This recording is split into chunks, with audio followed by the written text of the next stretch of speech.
inappropriate and outrageous. And I told you that that was Democrat John Fetterman. Wow. It's, by the way, I assume when you read that, because you paused in the middle, you're going to have to read that again without the pause. Could you read that again, please? To abolish it, to treat them as criminals or anything that's inappropriate and outrageous. So he's saying that to treat the people that did the shooting is... To treat ICE officers. Oh, okay, good. Because the way you read it, it really was the opposite. But that's okay. That's all right.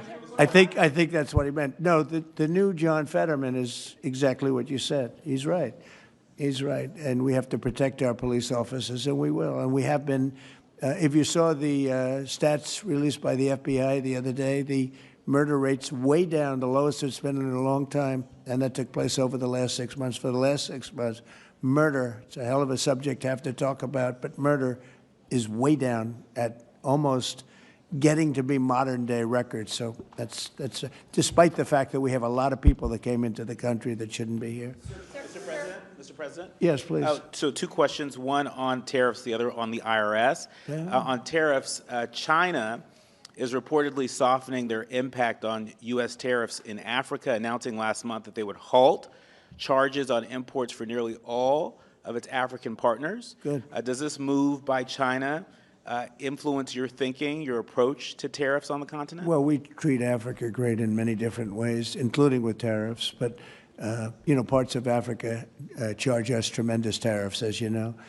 And they're going to be dropping those tariffs. They've already informed me they're going to be dropping those tariffs. But we treat Africa far better than China or anybody else, anyplace else. Yeah. And on the IRS says that churches can now endorse political candidates.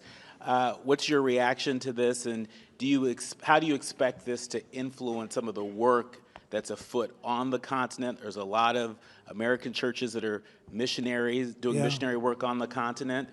Do you support that?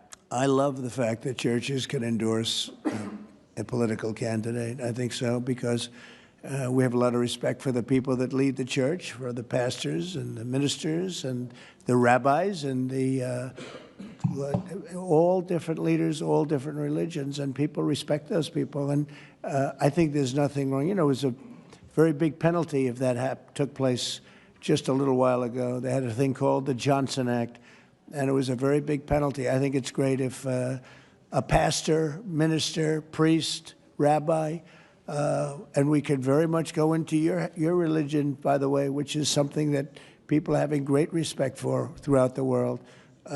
If somebody of faith wants to endorse, I think it's something that I'd like to hear. And I can guarantee you the people that they're with every Saturday or Sunday or whenever it is they're with, they want to hear from these people. And it was a very severe penalty. Those people were not allowed to speak up. Now they're allowed to speak up. No, I think it's terrific. Mr. President, your administration took new actions against Harvard University today. Are you still optimistic about reaching a deal with the university? Oh, yeah, I think so. Harvard's been very bad, totally anti-Semitic.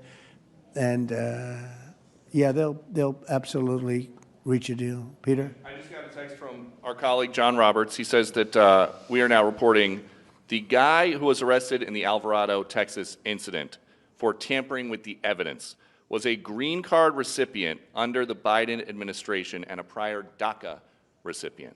What do you think of that? It's very sad. It's very bad. A lot of them are here. We came in 21 million. I think it's higher than that, by the way, but they say 21 million people came in. Many of them are criminals.